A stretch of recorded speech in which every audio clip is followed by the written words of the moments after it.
Welcome, everybody, to a very special edition, the post-fight show, Canelo versus Charlo. And y'all saw it. Canelo dominated Charlo. He whipped that ass. And I got the very special guest here, Philly Irish Drew Evo is in the house here. What's happening, Philly? Chilling, yeah. Man, well, I'm feeling good. To me, I scored that fight 12-0. What about you, brother? Yeah. I didn't give Charlo around. I didn't give him a round. The unofficial score guy, he gave Charlo a round, I think. I didn't see what the hell he was seeing. Okay, now you thought. Okay, now we both thought that Canelo was going to dominate, and sure enough, he did. But this went to decision. All right, but hell, I still feel good about it. To me, this was a vintage Canelo performance, dude. Like I felt like he was doing things that I hadn't seen in a while, man. Like, okay, give us your breakdown, Philly, of the fight itself, man. What did you see? I said the only way Charlo had a chance at being successful in this fight was sticking and moving, boxing Canelo, keep moving, staying off the ropes. And he really had a hard time staying off the ropes. And I said the power wasn't there. It was not coming up with him. And Canelo's going to walk him down this whole time. And it did. If the fight was going to be competitive, it's going to be competitive for maybe 3 or 4 rounds at most. So this people have been questioning whether or not Charlo gave it 100% or he was in survival mode. I thought mid after the knockdown, he was probably in survival mode because he kept on clinching more and everything.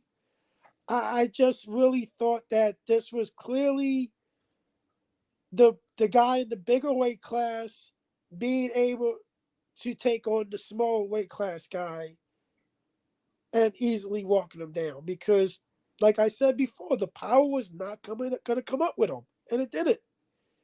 Like if people want to question his effort and everything, that's another thing. But this was clearly a shutout, and the only thing now is we gotta see who's he fighting next and everything. But I'm still not over the co-main event because I thought the co-main was a bunch of bullshit because I thought the dude was Jesus Ramos got robbed tonight. All right, we're going to talk about that too. I want to give a shout out to El Chido Boxing, who I also like to call A-Rod. What's happening, A-Rod? Hope you enjoyed the fight, man. He says he was moving enough but wasn't throwing enough. You can't just move without throwing. Yeah, dude, Charlo got on his bike. I guess we expected that, right? We expected that. But it's like I said in my pre-fight breakdown, I said Charlo benefits by going on the front foot, but Canelo's not going to allow him to go on the front foot. Charlo's going to be forced to go on the back foot, and that's sure enough what happened. David Rodriguez, welcome. He says overhyped fight. Well, you know what? I expected a little bit more from Charlo. Philly, you're saying that you did too, huh? Tell you the truth, I got what I expected from Charlo. I didn't think this fight was going to actually be competitive like that. I really thought that this fight was somewhat of a cherry pick a little bit, but I really did not think the power was going to come up with Charlo. This fight was not going to be competitive. I'm going to put this here. Okay, Charlo gets the grit beaten out of him. Okay, I'll tell you this, man. I respected Jermell Charlo before this fight. I always have. You can check the records. He goes, none special about beating a 154 mil. Well, I mean, I guess you could say that. To me, it's not a top 5 Canelo win. I place it like in the bottom 10. But Jermell Charlo is a future Hall of Famer, an undisputed fighter, a top 10 pound for pound, and yes, Canelo made it look easy. What can you do, man? I mean, that's what happens when you're dealing with an all-time great, the best fighter of this generation. Right? You can't just go up 2 weight classes and beat him. No, that's not going to happen. It didn't happen. And he also has to say Canelo needs to fight Benavidez Morel since he said nobody else beats. Okay, yeah. So Canelo said that, yeah, nobody beats this version of Canelo. Leading into this fight, we heard a lot from Canelo saying, listen, I feel 100%. I wasn't feeling that great before this. And now I feel better. What's up, JC? Hope you enjoyed the fight, man. He goes, Charlo was on his bike. Yes, he was. He was on his bike. I expected more. Yes, I thought that Charlo would at least try to lay the hammer down, to at least go out on his shield. Like, I feel like he dared to be great until he got clipped, and then he was like, "Oh shit, I don't want any more of this. I'm just gonna dance around. I'm gonna stick and move. I'm gonna clinch." Charlo was clinching like a motherfucker this whole fight, Drew. Well, here's the thing. Second half of the fight, he did a lot more clinching when he got dropped because he was in survival mode. I really thought after the knockdown he was in pure survival mode. I really did not see any urgency, but to try to get away from him after that knockdown, and I thought the fight was going to be over. And one of my people betted the 7-round stoppage and said if he would have won money, he would have gave me $50 for it for suggesting it to him, but didn't happen. But be honest, this was really a one-sided fight, and was it worth the $84? Hell no, it wasn't, because a lot of people are going to look at this fight and they're going to say that Jamil Charlo ran most of this fight and did not want to engage. Okay, you make a great point, and I'm going to get to that right now. Jay Heron's in the house. Welcome, and he goes, cherry picking. So he agrees with you, Drewski. He says it was a cherry pick. Maybe he did me it look a bit easy. Yeah, Canelo made it look a bit easy, and that's what I said was going to happen because people have been piping up for this fight for years. I'm getting my satisfaction. I'm going to enjoy this win. I've been hearing that Canelo's been ducking the Charlos since like 2016, okay? For like 10 years. They've been, ooh, Canelo is ducking the Charlos. Okay, well, here you go. This is what happens. And yes, the Charlos were a cherry pick, but they were always a cherry pick. Okay, that's just all I got to say, right? And it's just like JC here says, if Canelo was at 154, he still beats Charlo. Okay, like there's nothing about this fight that makes me think, oh, well, if the timing was different, Canelo would have always beaten Charlo throughout their whole career. There's no time where Charlo was like more game. Canelo's on the slide now. He was only better previously, more prime. Like, are you telling me that what Jermell would have done better? Drew, was there any time that you think Jermell Charlo could have beaten Canelo? No. That's what I'm talking about. And Drew would tell it to you straight, man. And David Rodriguez says JC would have knocked out Canelo, and there Canelo didn't have power at 154 like that. It says here, he said, "What's up, Carlos? Love the fight, man." Well, hey, I like the fight too, but I don't know if I would go back and watch it again. You know what I mean? What do you think? Nah, this fight does not deserve to have a rewatch. Yeah, I mean, it was just a one-sided beatdown. Like, I would say that as far as live, it was entertaining, okay? I mean, live fights are always entertaining, okay? But to me, like, after the fight, like, I think back and, like, would I watch it again? Like, I mean, this fight was kind of like Canelo Cotto or like, I mean, that'd be what I would compare it to. Like, I think that every single one of Canelo's fights at like 168 and up.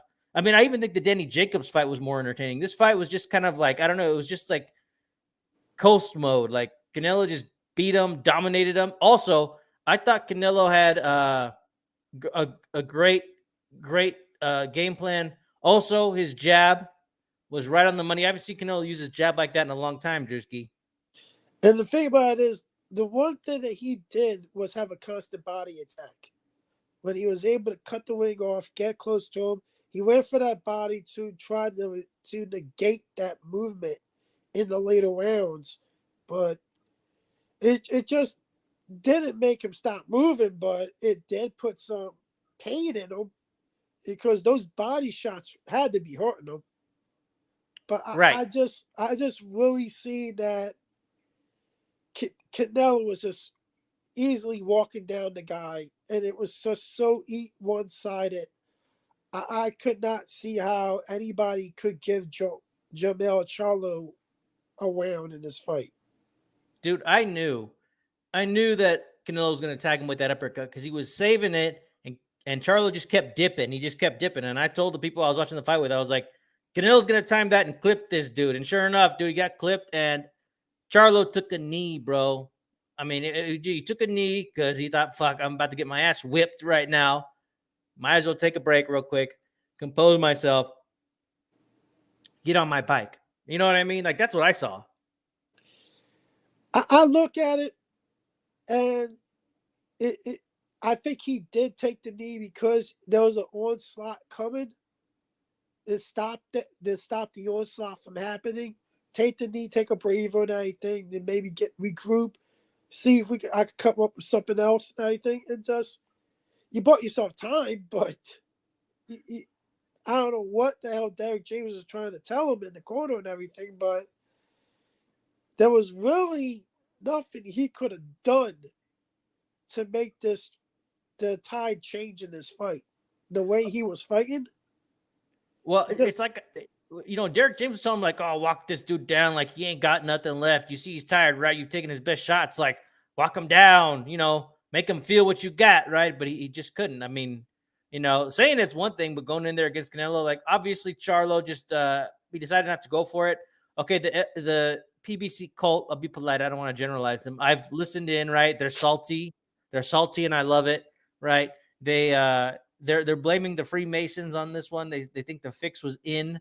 It was an Illuminati fix. The imagery was everywhere. Drew, did you see that? Oh no, that's funny as shit. Drew, when you see this hat right here, do you see the CA? Some people think that looks like a Freemason symbol, right? What do you think? Do you see it? I see a CA. All right. Let's see who we got here. Oh, is this Brian, the boxing historian? Yes, it is. Oh shit! What's happening? Just in time, baby. We're talking about conspiracies. Man. Conspiracies, welcome. Okay, check this out, Brian. I've heard from I'm just gonna say it. I'm calling them out, the LDBC, right? They're salty. That's fine, and I'm not kidding, Brian. One of my favorite LDBC guys is sitting there blaming Freemasonry. They're saying this is Freemason right here. The imagery, basically, it was just all laid out, right? It was a big presentation brought to you by the Illuminati. What are your thoughts on that? Well, I mean, I'll just say this. I mean, if you want to, if them dummies want to go there, I mean, yeah, this Canelo's, is it Canelo's logo? That definitely. But if you're saying that has anything to do with, what happened today, I mean, I think most of us boxing fans knew that that's how it was going to go down. But if guys want to use conspiracy theory, I mean, where was this at when he was getting beat up by Bivol? I mean, you have more of a chance to say something about that. I mean, but I mean, I'm not even a Canelo fan. I've never been a fan of him since 2014, honestly. But I'm not going to sit up here and say that there was some conspiracy going on with this fight. So let me ask you, man.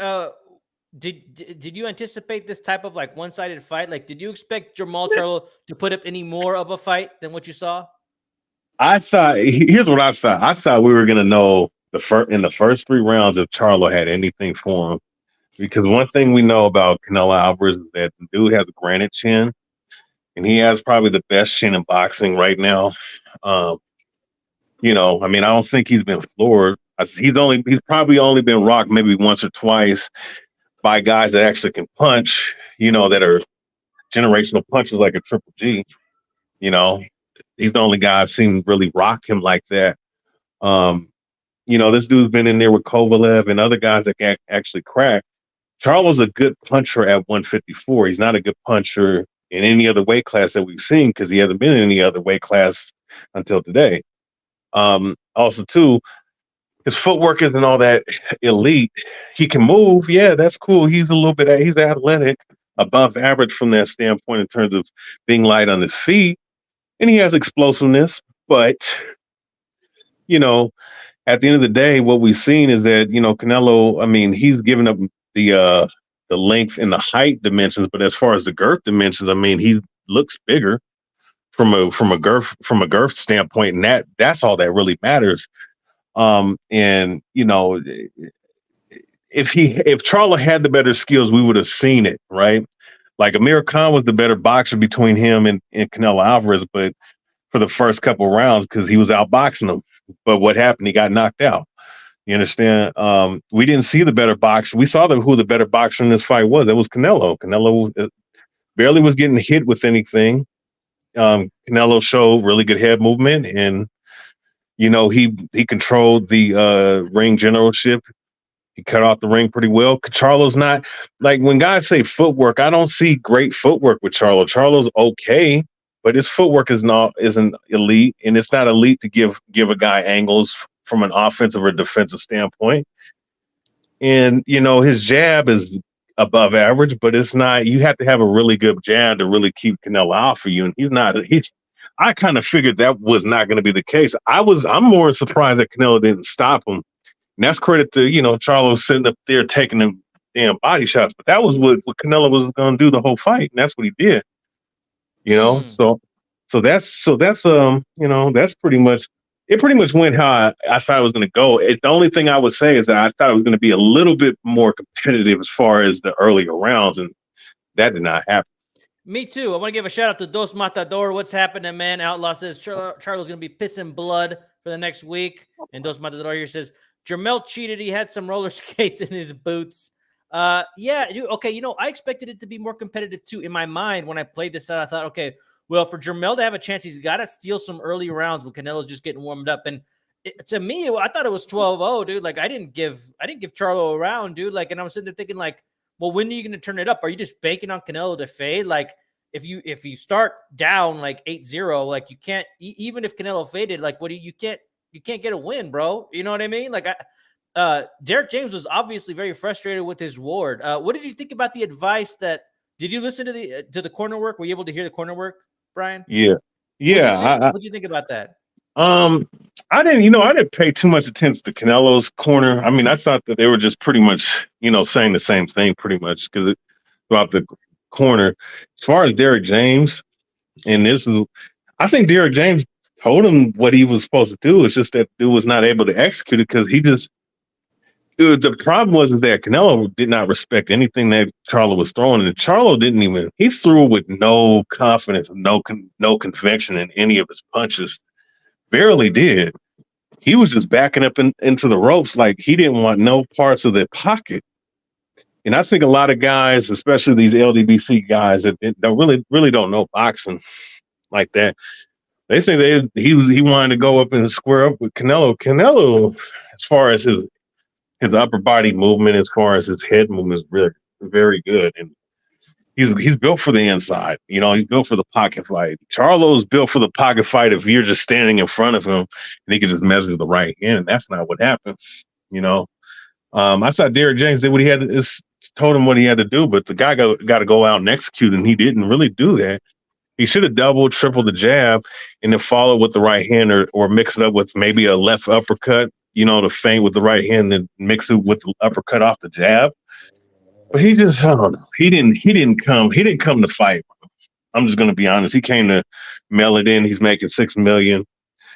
Not much. I thought that, and the mindset was, if I can't really do what I normally want to do, I'm gonna mail it in and try to do what I can and get this paycheck and get up out of here and go back to 154. Yeah, man. That's You know what? Did. Charlo looks clean and he's got a little bit of swagger. Afterwards, Lil Penny, what's happening, man? Welcome. I mean, I thought that Jamel would dip his toe a little bit in the first couple of rounds just to see how strong Canelo is, or just to get his respect. You know what I mean? Like, well, man, he ran around the ring right at the outset. I said, dude, get Canelo's respect at least. You know what I mean? Like, I think I'll mute Philly Irish who's snoring, man. Somebody fell asleep on here, huh? But Jermell Charlo, he fought not to win per se. Like, I think he was just there for the paycheck. Like you know what I mean? Like, I don't think he not once where he planted his feet and threw like a power punch that he meant it. You know what I mean? I don't look. I do give him credit. He went up 2 weight classes. That's something, right? That takes guts to do that. There's only a few people who have done that and actually have won. Only a few people, right? Right. going straight, like missed one weight class and then go on to the next one. There's not too many people that have done that. But at least he could have at least get Canelo's respect. Like Canelo respected him outside the ring, but I want to see Canelo could respect him inside the ring. And one way to do that is to hit him hard, like in the first couple of rounds. And then obviously because you're not a true super middleweight, then you back off a little bit. I could understand that. But man, Charlo, he did it right from the outset. I was thinking, dude, what are you doing, man? I like it when a fighter is willing to lay it all on the line. That's just me. Like some people are like, oh, well, why would you do that? Like, I don't know. To me, I think this is a warrior combat sport. And, Jermell was talking about, oh, greatness. If I beat Canelo, history will have to respect me. Oh, I could take Canelo, Eddie Hearn, quit fucking with me, man. Like that Canelo can't beat me. He was talking all this shit. He talked himself into this fight finally got the fight, and he lays an egg. He laid an egg for the culture is what he did. I don't think he won one round. Did he win one round? Or maybe the last round? I don't know. They gave him one of the judges gave him one round, but all the other judges saw it and shut out pretty much. Yeah, I was really disappointed. On top of that, too, Brian, you mentioned that jab. Like, I think Jermell, although he did go up in weight, I think Jermell had a jab that he could have utilized a little bit more, and he didn't. Like, he tried it. Like, I think he was just too scared of the power coming back. The guy was clinching all the damn time. The one thing that surprised me is like this has been the first time in a while where Canelo's had like a physical strength advantage towards his opponent, and you could see it. It was noticeable him using his physical strength. I'm not talking about power, just like kind of pushing them. And Canelo was also taking advantage of those clinches. Like I think Canelo's allowing clinches a little bit more to kind of take his breaks. He's not a clincher, but if you clinch him, he'll wait for it to get broken up. You know what I mean? He's kind of advantageous the way Mayweather was. Like Chicano. Well, Caleb Plant kind of like had the similar style, a little bit similar, but Caleb is bigger and stronger than Charlo, right? Yet Canelo was able to knock him out. Here, now I'm just playing devil's advocate here. Here, Canelo could not knock out Charlo, even though he had the chance to. He hurt Charlo there a few times, but couldn't finish it off. I was just wondering, like, has Canelo lost a step or two? I think he has. Like he should have knocked him out tonight, don't you think? What do you think, Philly? Like he has a chin, Jermell Charlo, at the end of the day, but like I just don't see like the way he was fighting Jermell. I think if he was gonna get knocked out, he would have got knocked out in the 7th round. Like when it also takes a factor that the guy after the 7th round was in survival mode. Yeah.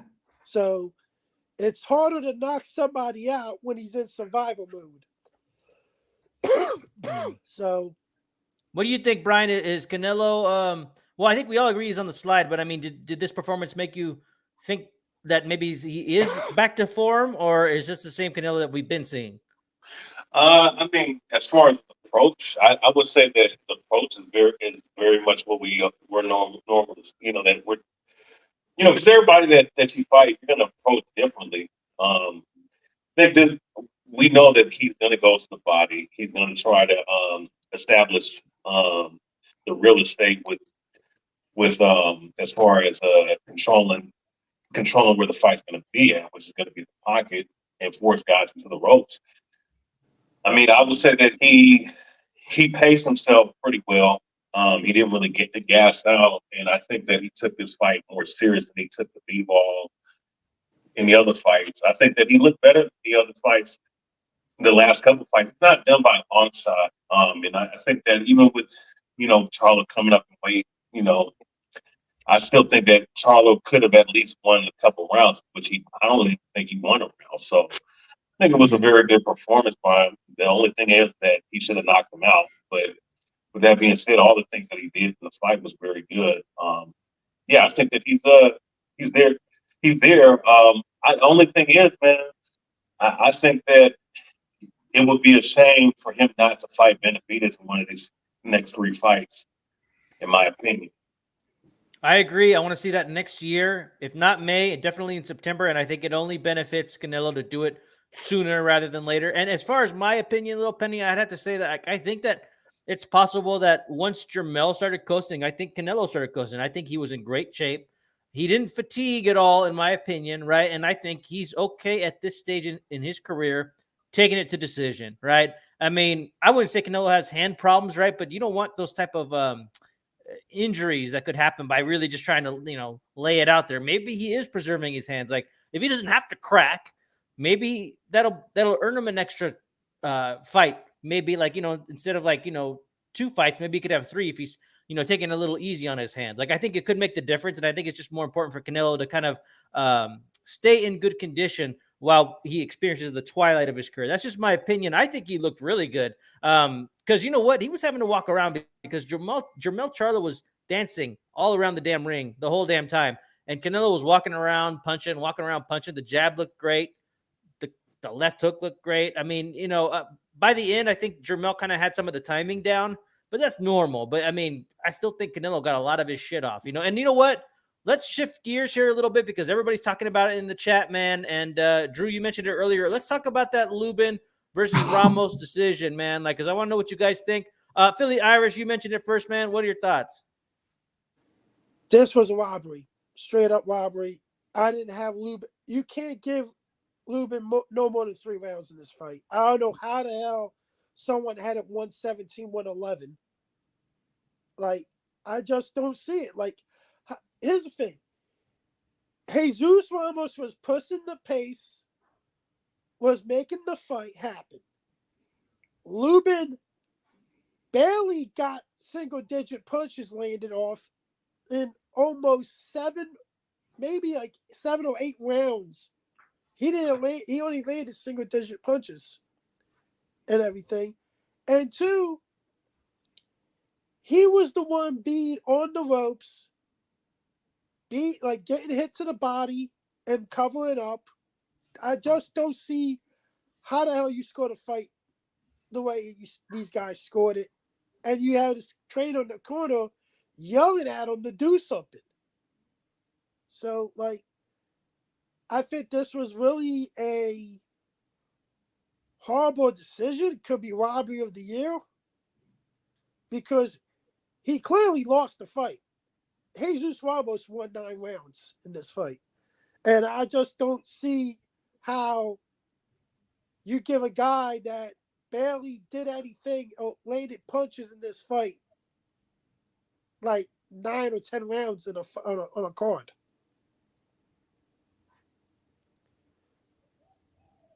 You're on mute, dude.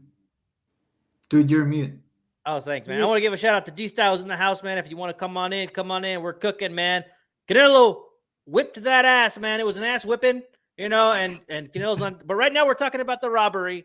I want to know what my fellow colleagues here think. Lil Penny, all right. So Drew says 9-3, Ramos easy. Do you agree with that? Yeah, I thought he won. I thought Ramos won. Although he left him off the hook there, he took some rounds off there in the 8th, 9th, and 10th. I thought Lubin won those rounds. Because part of it is his coach. I don't know if you guys heard his coach saying, "Oh yeah, you've won this fight, dude." You never say that, man. You gotta tell your fighter, even though you're winning lopsided, dude, finish him off or keep going, because you never know, man. You never know. Here, I just thought he took his foot off the pedal, but to me, I thought he won. I thought he won clearly, and yes, it was that is a bona fide robbery. What do you think, Brian? I'm mad because I actually had, I had a couple parlays going. Me too, and dude. man, I mean, Ramos, I thought was, because Luke, I think, I thought Ramos was going to stop him. But I didn't pick a stoppage. I picked up a straight up win. When I heard the scorecard announced, I was like, yeah, that's the right scorecard. But they gave it to Lubin. They gave it to Lubin. Lubin won the. Lubin was even surprised that he won. Listen, he won 4 rounds in the later rounds. He won 4 rounds in the later rounds, bro. But he didn't win those first 6 rounds. Ramos won those first 6 rounds, and then some of the rounds he did win. I think one of the 4 rounds was a swing round. So I'm gonna just say this: if he won 4 rounds, he loses because he didn't win. He didn't do enough. You know what I'm saying? Yeah. Okay, if you want to give him 5 rounds, okay, I'll give him 5 rounds. He didn't win that fight, man. And really, I'm be honest. I mean, honestly, Lubin has nothing for Charlo. At least Ramos has size, he has range, and he has a certain consistent body attack, and he has a jab. What's call it is just he can box, he can counterpunch, he has a little bit of power, but he gonna get knocked out again, man. So Well, I'll I tell you don't this, know. dude. No, I mean that's good stuff, but I mean I agree with you guys, man. Like I felt like he left his foot off the gas. Like he just decided to just start coasting towards the end. I didn't care for the way Ramos's corner was like, oh, you got this, But even in the corner when they were all relaxed, I did hear Ramos Senior say like, go after him, like empty the gun, empty the clip. Like I think I heard something like that, and for some reason Ramos went out there, and you know what? He's still green. Like I think he is the future, but you know what? Like I didn't like the way he conducted himself towards the end. Like, dude, you're at the highest level right now, and they're feeding you like this big audience. I mean, the crowd was booing Ramos, right? I mean, they wanted him Yeah, to turn it up a little bit, right? And I yeah. felt like his He's stance was boring. a little bit too tight. I think he lacked footwork. I think that he really should have dominated. Like, who does he think he is to just be coasting in the last 3-4 Yeah. rounds? Like, who do you think you are? Like, you aren't special. You're not Canelo's- Marquez. It's like this. Yeah. You're not Marquez. I was Yeah. looking at the punch. I was looking at the punch stats. Lubin only landed double-digit punches in possibly 1 or 2 rounds in that fight, and his punch output was not big at all. Jesus Ramos was the more busier fighter. He was the more accurate fighter. His body punching was superb. Possibly some of the best body work I've seen in a while from a fighter. This was an all-round Jesus Ramos victory. And, the dude clearly got robbed. And Ramos. Sorry, Drew, you go. we could say that he pumped the brakes a little bit, but he clearly still won. Yeah. Possibly out of those 4 rounds, possibly 2 of those 4 rounds that he pumped the brakes off in. Yeah, the stat number, the copy box says that Ramos outlanded him by over 50 punches. So that should tell you something. Like, I don't know. Like, yeah, it seems fishy. Like, it's a PBC card. I don't know, man. He got. I think this might have been to break the parlays, man. Looks like people got cracked. Dos Matador says Barrios came out swinging and beat up Ugas pretty good. Okay, that was a good fight. It was a good fight. I did an individual bet on that one. I had a parlay, and I thought, let me throw it. And this fight was not a part of it. And I thought, let me throw some money on Barrios. That saved me. Plus Canelo winning. I bet big on Canelo like I do. So I didn't lose money, but I had a parlay going that with decent. I thought Ramos was going to win for sure, and I guess he did win. But you know what? Like I said, it left a bad taste in my mouth. Like he's a little too excited. You know what?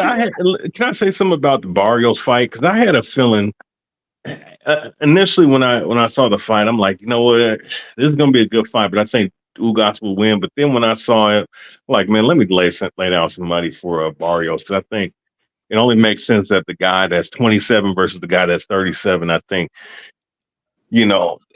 Barrios has a little bit more left in the tank, and he has a good chin, and he has somewhat of a jab. He may not be a big puncher, but he has a consistent work rate. Ugas, if his defense ain't there, he has no power, and he really doesn't have any combination punches. So I felt that what was going to happen really did happen. I was picking a stoppage though for Barrios. They should have stopped him at the 10th round, because that dude's eye was shut closed. Yeah, pre-existing injury. That thing looked funky after like the first, second round. I was like, oh, look at his eye. Yeah. It was funky. Yeah, have you noticed that Barrios has improved since that Tank fight? He's the one that if he fought really well against Thurman, and he did. This is probably his best victory here against Ugas. He's improved. Like, I like him. Like, maybe I don't know if you want to throw him in there with the Boots. I don't know about that yet, but maybe he could make a little bit of noise here at 147, because everyone's moving up now. Like Bud and Spence are moving up to 154, and he still loses a standing on some Boots. Oh, against Boots. I think Crowley would beat him too. That's what I think. If Virgil stays at 147, he beats Barrios. Virgil's gone up to 154, if not 160. Dude, I was watching the Ramos fight, and I thought, oh, Virgil, I mean, he's moving into 154, and we got Ramos here. Like, but you know what? Now I'm not so sure, man. Like, I don't know. Like, I have a bad taste in my mouth. I was on the Ramos train, but dude, like he's gonna have to. Who am I, right? I'm But nobody. But he's gonna have to earn my respect. Chicano, you're in front of your faithful, right? These Yes. are hardcore Canelo fans, right? You're on pay-per-view. Dude, go out there and like put on a show so that you can be your own star. And he Yeah. coasted, man. It's like, what's wrong with you, dude?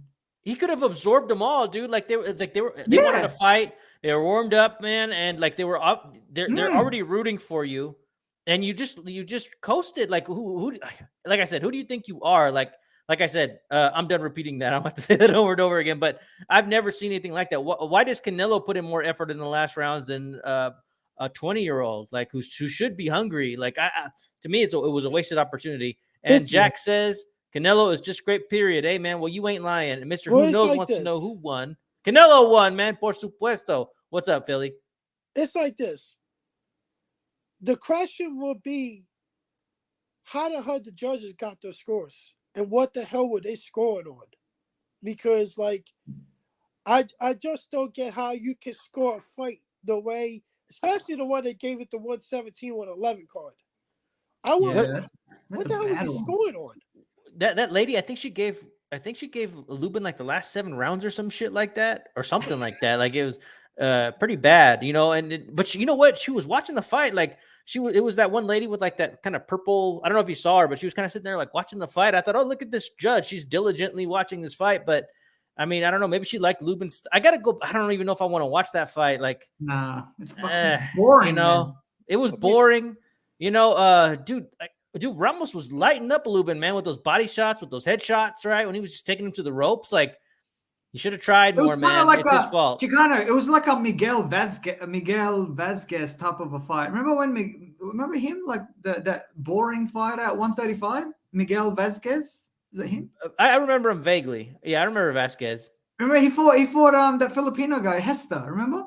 At 135, and man, that was a boring kind of like how Marquez used to fight in his early years. Like, you know, he was a bit boring. Like, you know, you do as a Mexican, you can't do that, dude. Like, if a Filipino tried to fight what's it counter punching and like a slick hit, not get hit, dude, you can't go back to Philippines. Like, they'll cancel your passport, dude. You can't do that. That's what I'm saying, man. I feel like Ramos has got to earn his Mexican card back, dude. That's a great point. Outlaw here says, you know, you're dead when Barrios is beating you down. I mean, I think that's a good point. Like Barrios, like.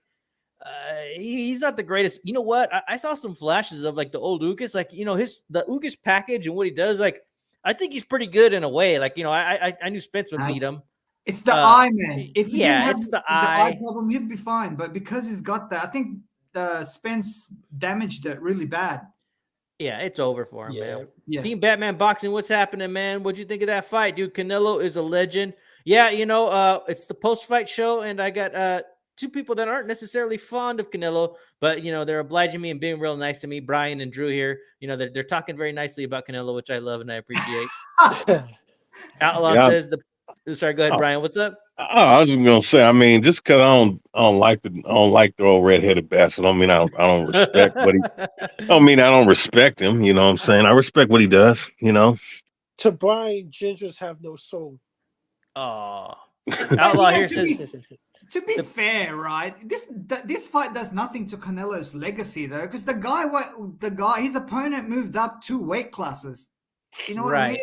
It's kind of like if De La Hoya beat Pacquiao, what does that do to De La Hoya? Nothing. The guy moved up from lightweight. Who cares?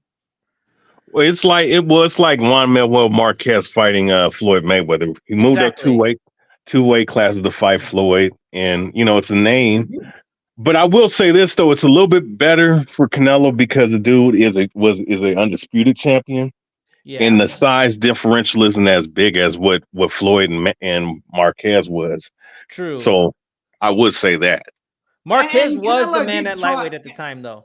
And Canelo did try to knock him out. Like he wasn't just out there trying to collect a payday. Canelo did try to knock him out, like, you know, but it's just that Charlo kept dancing around in the ring, so it's a bit hard to do that. Like, you know, I was really hurt. I really thought that Charlo was, you know, because the way he talks, like lines only, like like, you know, even before, even after the fight, he started like, you know, oh, get Terence Crawford out here, blah, dude. You should have had that energy in the fight, like, you know, so that at least you can gain Canelo's respect in the ring. Like, you know what I mean? Like, Man, I don't think Canelo respected him inside the ring at all because he started running around like straight away, like he's the gonna first go back- bell. Like, he's going back dude. down to 154 and he'll get his ass kicked by Crawford. Well, you know, the Don't first even round, like I it. expected Charlo to feel out Canelo and not really throw too much, to Yeah. kind of be tentative, to kind of maybe get a feel. But I thought, okay, once the exchanges happen, like, you have to have Canelo respect your power, like, or else you're just going to lose this fight. I thought, you know, you have to unload. And I felt like it took him a while for him to even like unveil his best shots. Like, I feel like he wasn't sitting on his punches until later on in the fight when it was too late. And then he realized, oh shit, Canelo still doesn't care. Oh shit, I'm getting hit more, you know, like it's just like, but you're right, Brian. Like when I think about Floyd, like I don't really give him any, like I give him some credit for being Marquez. And I do think Marquez was the lineal champion at the time. He was a legit lightweight, but he wasn't undisputed, right? But I think he was the man at the time. He was the man, but he was undersized, okay? But like, yeah, I don't give him that much credit, really. I mean, I think other wins are better, okay? I don't really give Spence any credit for beating Mikey Garcia. You know, it's only if the underdog, the guy who moves up 2 weight classes, that's the guy who gets the credit. So, no, I mean, yeah, I'm not going to give him, like, it's okay win. Like, it's decent. I guess this is what's supposed to happen. It's actually quite difficult to move up 2 weight classes to do this, right? I mean, that's what daring to be great is, and Charlo tried it. But, Brian, we were talking about, Drew and I were talking about the idea that, like, okay, so we know, and it's just like Outlaw here saying that they've been saying that for years that Canelo's been ducking Charlo, but I've always said it's the ultimate cherry pick, right? And I said, no matter what the time frame is, Canelo would have beaten Charlo. Like, Canelo was only better a couple years back, right? And more Same prime, age. like, yeah, same age. Man, listen, they both same age, but someone has more mileage than the other guy does, and the other guy doesn't even. The other guy fights consistent while the other guy takes layoffs. You know what I'm saying? Right. I look. Listen. From what I remember seeing, I mean, people were saying that Charlo was ducking Canelo. I don't know which one, Jamal or Jamel, but one of the motherfuckers was ducking him. And if the other one's ducking him, if one is ducking him, the other ones probably don't want to fight his ass either. That's how I look at it. Hey, and by the way, like, as much as I don't like Canelo, I don't like those two punk motherfuckers either, man. Honestly, I really don't. So maybe if you know, if I'm being biased by, you know, saying things that's not nice towards them, then, you know, it is what it is. But So, Brian, who are you talking about? it's not the Charlo sisters, all right? That's what I'm talking about. Yeah. But yeah, I mean, I honestly, I think that they're bunch of they're bullshit artists. It doesn't matter. It really don't. I think that it would have been the same result, probably a worse result, you know, depending on how you look at it. Brian, I did like his ring entrance though. That music, that that shit.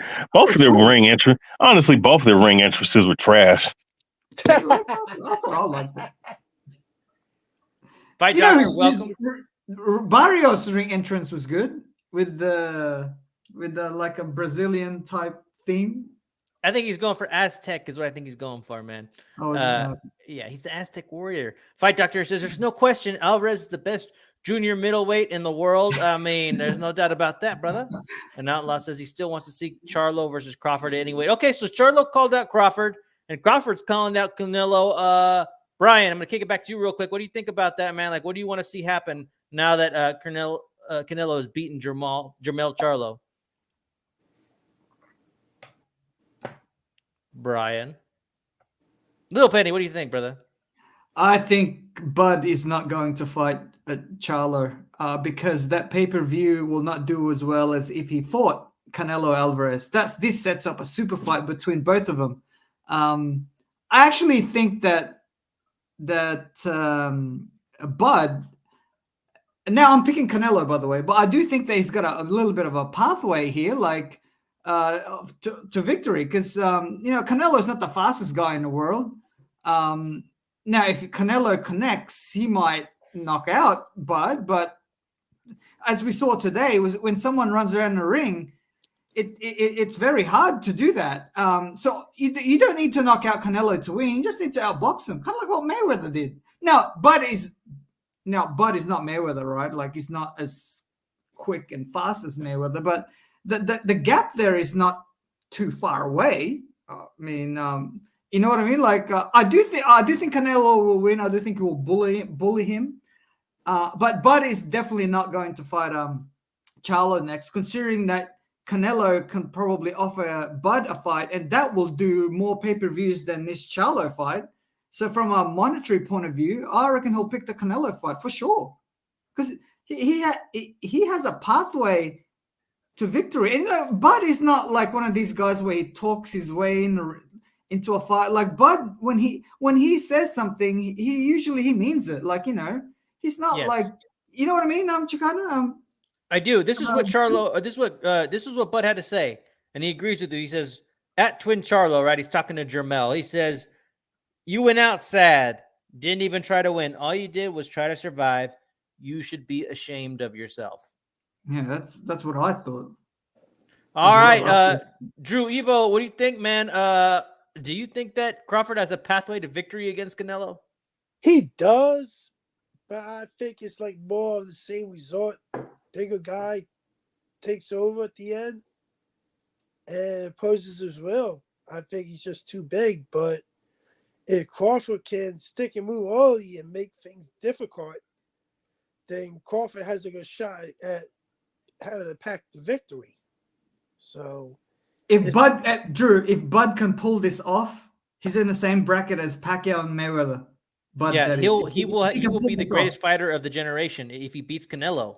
It's a bigger risk for Canelo. If you think, well, what's the biggest risk for Canelo as far as his legacy? I don't know if it would improve his legacy, but it would significantly damage his legacy and where he stands as far as like who was the best fighter of that generation. Like Crawford would have an opportunity to leapfrog if he can win. So, but I mean, if Canelo beats Crawford, he would get minimal credit. I mean, it would be like almost like the credit he's getting for this Charlo fight. It would be a blockbuster pay-per-view, though. It would be a super fight. No doubt about it. I also think that Crawford really would go for it. He might get sparked out going for it. Like he laid out. He won't be like not. Bud will go out there to win rather than not to lose, like what Charlo did. He won't do what Charlo did, right? Or at least like, you know, because he's so small. Like what I was saying, he might tiptoe, like dip his toe in the water and go at it with Canelo. But then once he figures out that Canelo's just too strong and he can't hurt him after like the 4th or 5th round, then he might back off a little bit. But at least he will try to. Unlike Charlo, who didn't try whatsoever. Like, and you know, Canelo's not the biggest 168-pounder out there either. It's like, you know, like, you know what? I thought the size difference wasn't that significant.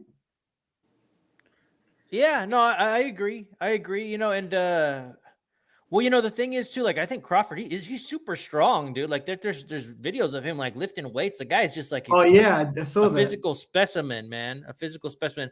Brian is back, man. What's up, Brian? Doodly do. We were finishing up on what's next. Do you think Crawford has a pathway to victory against Canelo Alvarez? Who? Saul Canelo Alvarez. Canelo. Yeah, Bud Crawford. Bud Crawford definitely would have had a much better chance than Charlo. You know, as long as he stayed with his footwork and set up them angles for them power shots. I definitely, because I think that between him and Inoue, we're talking about the two most skilled fighters in the sport. That's how good Terrence Crawford is. I mean, Terrence Crawford's jab is elite. And I think he packs a whole lot more bigger punch than Charlo, even though he's a smaller man. I think that his power, there's certain guys that have that kind of power that's accurate and that's just a proficient. Charlo's not known for his punch accuracy. He's known for his explosiveness. So I think that the counter windows would have been a whole lot more there for Terrence Crawford. It's just that if Terrence Crawford gets stuck on the ropes, will he, will he be able to avoid some of those body shots? That would be the only question I would have. But I think he would have had at least 3 times a better chance than what Charlo had tonight. Yeah. You know? This has been done before, though. This is not the first time that a fighter has leapfrogged 3 weight classes. Like Pacquiao went up from 112 to 122 and won. Well, Henry Armstrong went up from 126 to 147 and won.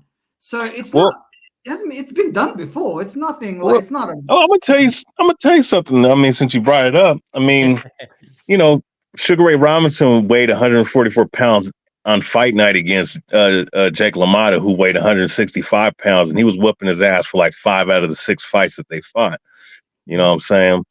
I mean, you know, and Ray Robinson was a big welterweight. I mean, 5'10", you know, was he 5'10" with 75-inch arm reach, but I mean, the motherfucker could crack, and he was very fast. So, I mean, he had that going for him. But I mean, it's, you know, of course, you do have, you know, you have, you know, Roberto Duran moving up all them weight classes and whatnot and knocking people out. So it can happen for sure.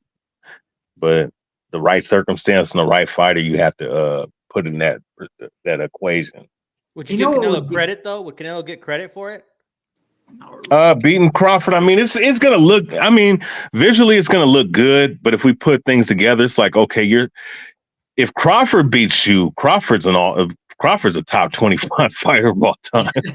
All right. You know, he's a top. Well, my bad. I'll put him in the top 20, man. Maybe, you know what I'm saying, top 20 if he does some shit like that. But I mean, it'd be another build-up win. It's like, you know, Ali. Ali has Archie Moore on his resume, but Archie Moore was like damn near 50 years old at the time he fought him. So it looks good, but it's not all that, you know, we know better. It would be a big, juicy legacy win because Canelo, he's still undefeated at 168. He's still the champion. Even if he gets a belt stripped, he's the lineal champ, right? And it's lineal before everything, in my opinion. The fight doctor here is protesting. He says he will not buy another Alvarez pay-per-view unless it's against Crawford or Benavidez. Well, those are the only 2 fights I would entertain. You know, that's his only 2 options anyway, right? Well, Benavidez is fighting Andrade, and I think that fight is going to be a tough fight for Benavidez if Andrade moves. But I think that Benavidez should win that fight, and that Benavidez and Canelo fight should be a fight that should happen, man. That's just too much. It's too much. Too many people want that fight, bro. Yeah. There's, you know what? There's no sense of putting the other Charlo in there. And dude, I think that fight between him and Benavidez, Jose Benavidez, is pathetic, bro. Like, I mean, you know what? You should have a better tune-up than that. And then my other thing too is like, okay, Jose Benavidez took a loss at 54 against Danny Garcia, and you're rolling into a title shot fight, like disgusting. I don't care if you just have 1 belt, like, and I don't care if Charlo's been out for 2 years. Like, that's a terrible fight, bro. Like, you don't deserve to have that fight and then roll into a Canelo fight in May. That's my opinion. I would be upset. You know, that's Canelo's got 2 blockbuster fights next year, which is Crawford and Benavidez.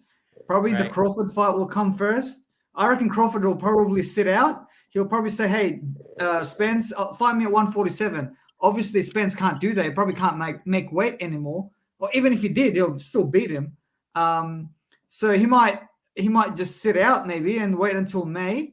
I like that fight. I'm intrigued because I want to see how because Crawford we haven't seen Crawford really struggle that much. I mean, the last time he really struggled was against Gamboa in the first half of that fight. And he won that fight. Like this one, he will be his first challenge. Really, like I'm actually intrigued. I'm intrigued to see if he can make history. Like, because if he wins, man, if Crawford was to beat Canelo, and let's say if he knocked Canelo out, we'd have to put him in there along. I mean, because that would be what from 147. I mean, from an old school standpoint, that'd be him from welterweight to middleweight, right? And then some. But then in today's era, that's like 3 weight classes jumping up. If he was to do that to fucking Canelo, I mean, a guy that, I mean, I think we all know that he probably has the best chin in boxing. And if he was to knock him out and beat him, and if he was beat him in general, but if he was to knock him out and beat him, I mean, There's only, I mean, like I said, there's only a couple guys you could put him in there with like that. That's that same. That'd be Henry Armstrong, Sam Langford. Brian, if he does that, it'll be like an Ali Foreman type of a fight, where no one, because at that time everyone thought that Foreman was going to kill Ali, right? That's what everyone was thinking. Like, and no one thought that he would knock him out, right? It will be like that, like where you would remember 100 years from now. Oh yeah, that would no for sure. I mean, and Crawford. I mean, and Crawford, my favorite fighter. I mean, I like him as a person. I like him as as a fighter. I mean, as a fan, I would be rooting for that all damn day for him to beat Canelo. But I think sorry, Brian. I'm gonna say this. Let me just say this. To add, Chair on top of that, it would be a hard task because Canelo, I mean, is that much bigger, and girth wise, I mean, he was bigger than Charlo. Girth wise, I mean, the dimensions, you can look at it 5'11" versus 5'8", 73-inch reach, 70-inch reach. But I figured that, on the day of the fight, Canelo's going to just look physically bigger as far as his girth wise. So, and he's strong. He's a strong dude. He has a good base. He has good balance. So it's going to be hard pressed for Crawford to do that. But it'd be like David versus Goliath in a sense, man, almost. So, yeah, right. Crawford would have that underdog energy. People would be rooting for him to kind of, not that Canelo would be the villain, but you would naturally root for, like, that's a real underdog. Yeah. Like, he's really coming up in weight. But also, Showtime's got to do a better job of marketing that fight, that David versus Goliath type fight. Like, have like 4 episodes of All Access instead of 2 cities. Have 4 cities or something, like 4-city tour. Like, make it LA, Mexico City, New York, and maybe where Nebraska, where he's from. Because Marquez traveled all the way to Manila to go to promote those Marquez Pacquiao fights. Like, you know what I mean? So it's in the same country. Like, dude, like, it's not that hard. Like, how much would that cost? Like, it wouldn't cost that much. Like, no, I mean, you know what? They really should have a phenomenal promotion, because I mean, that would be like what I would imagine to be probably one of the biggest pay-per-views you could make. And there'd be nothing else. Like, although I'll be curious to see what the numbers are for this fight. Everybody was like, "Oh, where's the buzz? Oh my God, there's empty seats, right?" Or put Canelo, put Canelo's photo at the MGM Grand, like how Mayweather used to fight, and have those buses. Remember those buses that have Canelo versus Spence, like, going all around Las Vegas? Remember that? Like, Lil Penny wants that 2010 type promotion. You know what I mean? Yeah. I'll say this, just remember, everybody, the buzz comes from within, okay? If you need other people, it's kind of like when you're at a club and you go, "Oh, this is lame." Well, are you lame? Are you having a good time? Like, who makes the club? You know what I'm saying? That's all I'm saying about this whole buzz. No, let me say this about that, right? Listen, there's one thing that Canelo brings is that he brings his fan base, and his fan base is a hardcore fans of him. You know what I'm saying? They're like, it is what it is with him, with Canelo Alvarez. So I'm gonna look at it from this standpoint. Those seats are always going to be packed. His fights are always going to be packed as long as he keeps fighting. As far as pay-per-view numbers, I think it's going to do around 500 to 600. Now, does that break even? Does that lose money or make money? I don't know. I'm not sure how much. I think if it really should, if something like this should do 700,000, which I would say breaks even. Because you're in the business of making money, which a lot of these guys, like the LDBC, and a lot of these guys don't understand. You can't. You're not supposed to break even. You're supposed to break over. You dig what I'm saying? And Canelo has done that more than one time, but even the 600,000 pay-per-view buys he did in one of his fights, they didn't break even. They lost money. You know what I'm saying? So I mean, I would assume that it has to be either even with 600,000, 700,000. I reckon this fight here with Charlo, I reckon he did about 800. I think it did at least 800. The other thing that bugs me is, like, there's just like, empty seats. Like, oh, look at the ticket sales. Empty seats. There were some, right? Like, a lot of people are like, oh, the seats are for, like, they're still available. And, like, say this thing like does low, like, it's always like the onus is on, like, Canelo to deliver. Like, what about Charlo? Like, does he have no responsibility? Like, it's just like, oh, it's Canelo's numbers, and he is the A side, but like, it takes two to tango. Yeah. I always Yeah. thought that the Charlos would be a strong B side, but maybe we'll Dude, see. We'll see. some I don't people think buy so. like 10 tickets, right? And then they try and scalp it. And if they can't sell it, then obviously those seats are not filled. Sometimes that happens. Like, Yeah. and it's not just one You know- person, like probably like 100 people do that.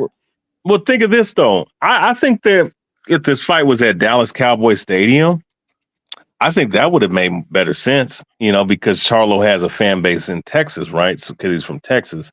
Right. And them Canelo fans, I mean, whether it be from Mexico or whatnot, Mexican fan base is strong in Texas, and I think maybe if from that standpoint, but I guess it didn't really fucking matter because looking at the damn, the seats, there, I don't think there was any empty seats there. So That's what I thought. Well, good. I'm glad you guys feel that way. Like I said, it's just people hating anyways, like, and it's not if Canelo's like, oh, he's not drawing like he used to, like, well, just remember, like, if you love the sport, like, it is good if the face of boxing and, whether or not you want to come, like, it's good if Canelo's popular, like, he's a crossover star. Like, there was a lot of celebrities there.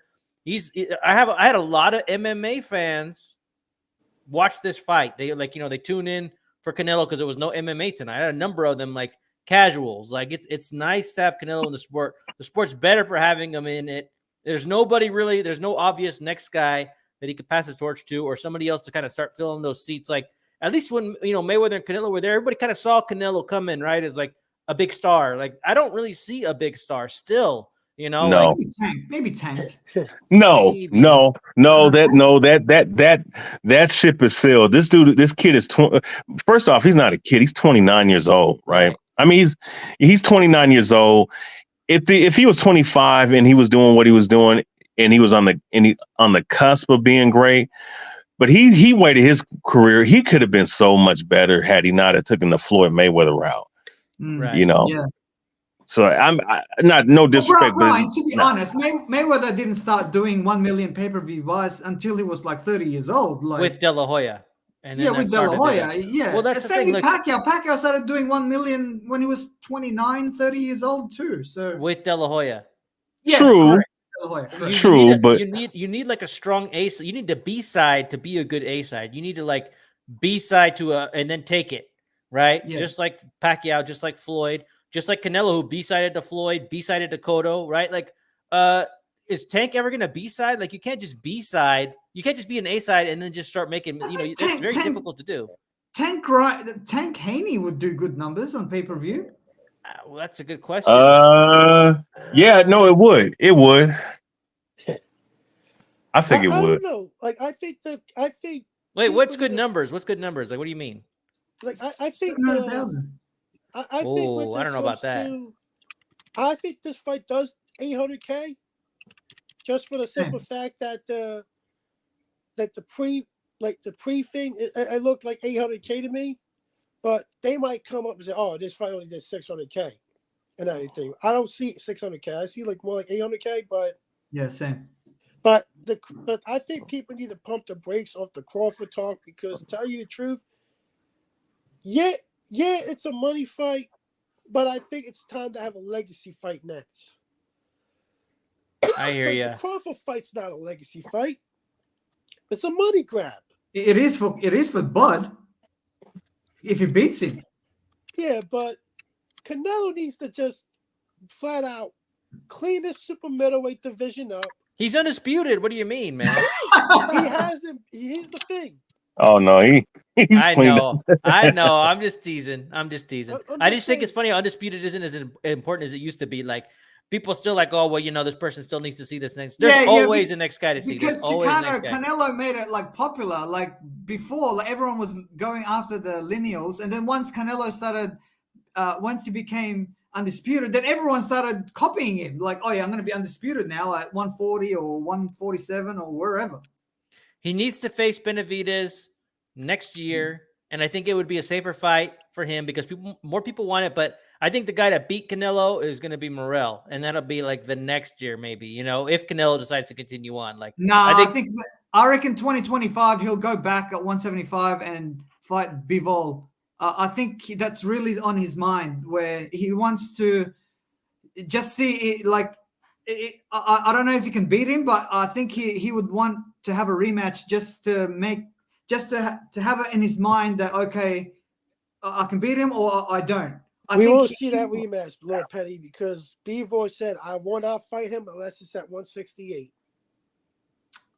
Well, you know what? I think Bivol might change his tune because you know what? Like, it seems to me like, he's realizing he can't really get fights. Like, he's frustrated right now. Like, dude, where are you going to go make that bag? B-side, man. Like, even though he won that fight, dude, you're the B-side. You got no, like, you just have to wait there and accept whatever they have on that contract. You don't even have when sometimes when you go back and say, no, I want this. Like, it's not like a Mosley to like a Pacquiao or a Mosley to Mayweather where he can say, now Floyd or Manny, no, I want it this way. You have a better chance. What Canelo has to give you. You have a better chance seeing Undisputed at light heavyweight to the Canelo Bivol rematch. Well, there's never been any pressure for those two to mix it up, right? Like light heavyweight, even though that'd be a hot fight, like for some reason they just get a pass for not throwing down together, right? I mean, in Bivol, like why can't he fight?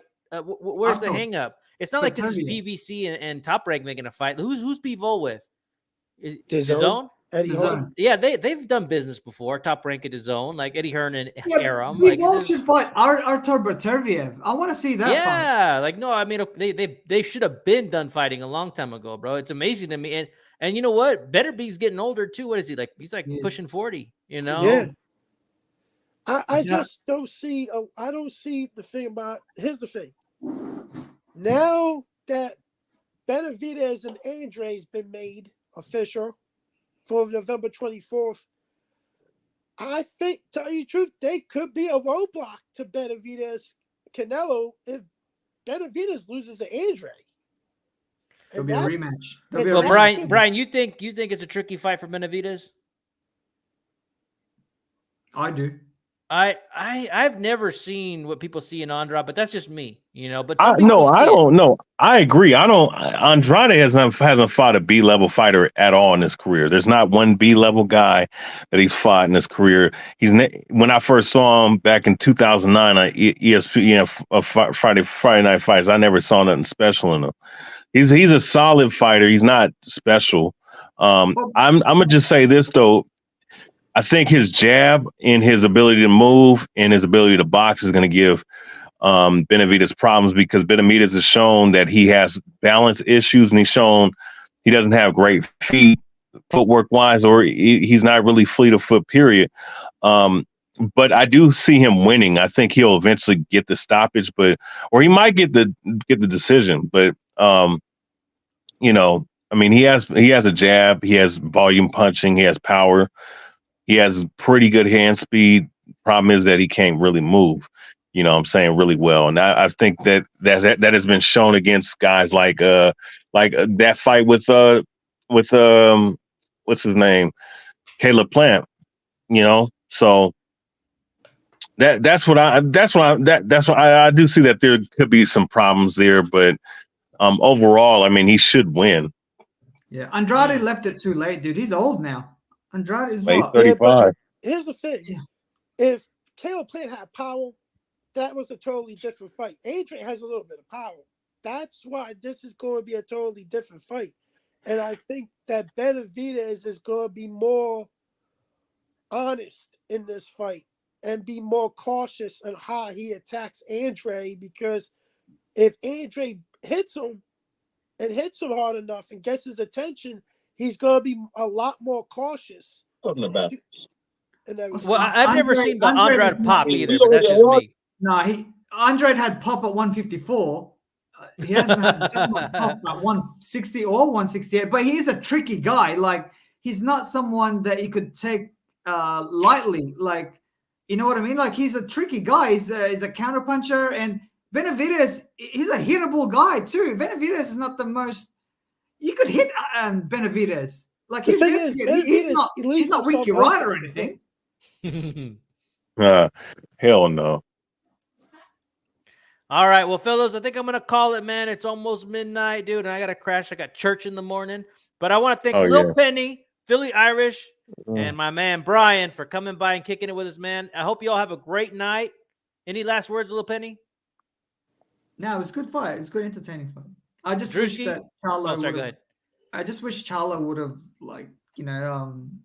backed up what he was saying, because he was saying a lot, like not during the beforehand, like he was saying all that stuff about Canelo. Like, I don't know. I just thought that he could have done more. I agree. Drewski, any last words? Man, I think the overall night sucked. I think the main event sucked, in my opinion. I think the robbery just killed the vibe of the card and everything. It overall, this just left a sour taste a lot in my mouth, and probably a lot of people's mouths, especially the robbery and the main event. That didn't live up to nothing. Yeah, you know what? I expected it to be a better fight. I thought Charlo was going to trade, man, but he didn't. So I hear you there. Brian, any last words, man? Yeah, mediocre. I mean, the card was well put together, just the execution of the fights and the fighters and the dumbass judges, once again, plaguing the sport of boxing. We'll see what happens with Charlo. He has his mandatory with Erickson Lubin. We'll see what happens with Canelo and his future and his next two fights on this contract. And we'll see what happens overall with boxing in the next couple weeks. So, that's all I got to say. Good call, man. We do have some things to look forward to, man. So, hey, man, we'll be in the Sphere. A little Penny, you got something? Also, Tim Zhu and Brian Mendoza is fighting in 2 weeks' time. That's a good fight too. It is It's a on good fight. Showtime. I was sitting, the real side subject. I was sitting there thinking to myself, oh, man, I think Ramos would beat Zhu right now. And it's like, well, that fight's out the window, Shit. It's for free for you guys. It's on Showtime. Oh, I'll watch it, man. I'll It's watch not it. on pay-per-view. 92 It's pay-per-view. AKU. It's pay-per-view for us, but for you guys, it's for free. It's on Showtime, World Championship Boxing. Or whatever. Wait, it's pay-per-view for y'all? Yeah, it is. Huh. How much? About $40.